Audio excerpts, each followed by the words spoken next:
The year is 1988. The place, near the Nullarbor Plain, Australia. The Knowles family had a terrifying encounter with a UFO that attacked their car and tried to carry them away. There was also missing time involved and an official police investigation. On January 20th, 1988 at about 2:30 hours, Patrick Knowles, his mother and two brothers were driving from Perth to Melbourne. At this time, Patrick advised, "We were going to drive straight through in shifts, and we planned to cross the desert at night when the heat wasn't so bad." By 2:30 a.m. we were in the Nullarbor Plain. We stopped for petrol and switched drivers. Sean was driving, and I was in the front seat next to him. The road was empty. Suddenly we saw a bright yellow light up ahead and Sean slowed down. As we got closer, the yellow light seemed to be emanating from an egg-shaped object hovering just above ground level. We thought we might be seeing things, but then a car of Ann passed going the other way, and it swerved sharply to avoid the luminous egg. The closer we got to it, the more we realized it wasn't a normal vehicle or a road signal or anything like that. Sean swerved to avoid it, and we continued on, leaving it behind.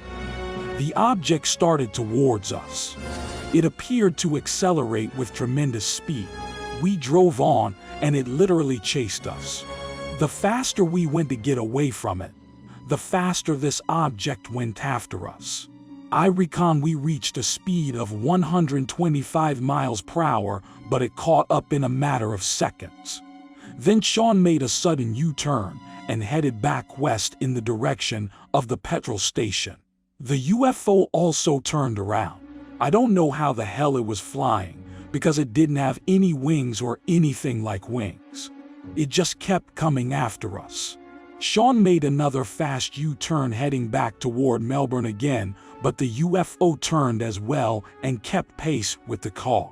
In the back seat, everyone was scared. The dog started barking and whining. Then we were hit. It shot a beam of light out and punctured our back tire.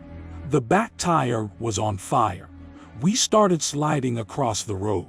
I realized if we braked we would have to confront the UFO. But Sean didn't have any choice. Then it landed on the roof of the car and picked the car up. It lit up the car like a microwave. The heat was intense.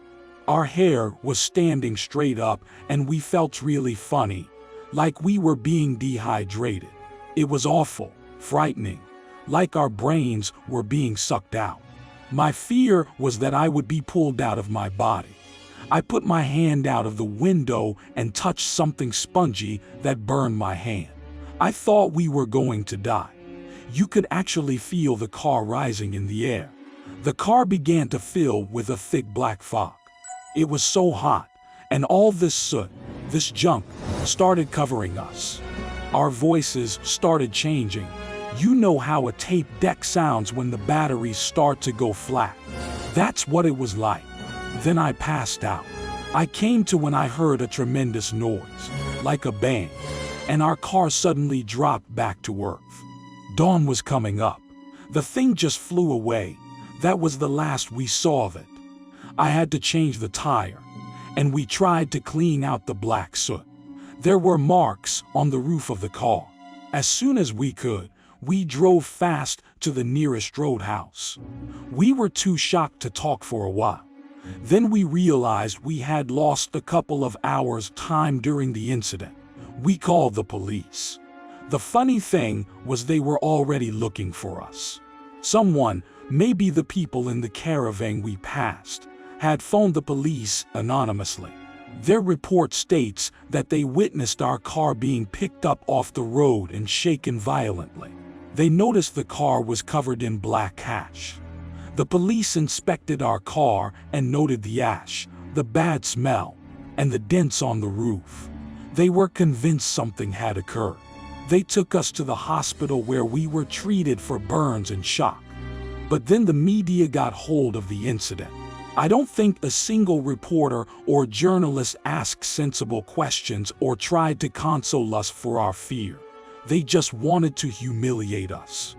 When our car was examined by forensic scientists, they found unexplained high concentrations of chlorine, an element not usually present in cars, animals, or the desert environment. My family does not need proof of this sort because we all know what we witnessed and what we went through that night. The police dismissed any suggestion of a hoax. We were a little bit skeptical at first, said Sergeant Jim Fernell of Siduna Police in the state of South Australia. But after investigating, we are treating the reports very seriously. He said forensic scientists would examine the black powdery ash found inside and outside Knowles' car. On a side note, a crew on a tuna boat 50 miles away also said they were buzzed by an unidentified flying object minutes later, and that their voices become unintelligible as a result. He said the crew of the tuna boat could not have known about the Knowles experience when they reported a UFO sighting in the Great Australia Bight, a body of water off the Australian coast. My take: this is an excellent encounter. 4 witnesses, physical evidence at the scene and to the car. There was burn marks on the victims. Even the police said this was not a hoax. I couldn't find out anything about the missing time. Wonder if the family ever did hypnotic regression. What do you think? Resources: Martha Cliff for Maylanland, April 19, 2017.